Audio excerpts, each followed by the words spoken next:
உங்களுக்கும் இந்த மாதிரி நடந்திருக்கும். கல்யாணத்துக்கு முன்னாடி நம்ம வீட்டில் நம்மளுக்கு என்ன பிடிக்கும் பிடிக்காது அப்படிங்கிறது அவங்களுக்கு தெரியும். அதே மாதிரி அவங்களும் பிடிச்ச விஷயத்த செய்வாங்க. பட் கல்யாணத்துக்கு அப்புறம் அப்படின்னு பார்த்திங்கன்னா நம்ம புகுந்த வீட்டில் நம்மக்கிட்ட நீ இது சாப்பிடுவியாம்மா அது சாப்பிடுவியாம்மா அப்படின்லாம் கேட்டு செய்ய மாட்டாங்க. நம்மளோட ஹஸ்பண்டுக்கு என்ன பிடிக்கும் அப்படிங்கிறத பார்த்து பார்த்து செய்வாங்க.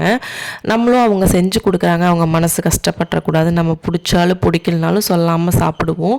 விருந்துக்கு போனாலும் கூட மாப்பிள்ளைக்கு என்ன பிடிக்கும், அண்ணனுக்கு என்ன பிடிக்கும், மச்சானுக்கு என்ன பிடிக்கும் அப்படின்னு சொல்லி கேட்டு தான் செய்வாங்க. நமக்கு என்ன பிடிக்கும் அப்படின்னு சொல்லி கேட்க மாட்டாங்க.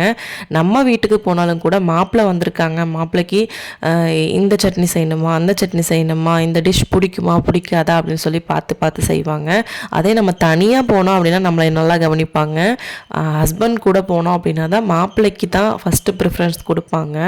இந்த மாதிரி உங்களுக்கும் அனுபவம் இருந்திருக்கும்.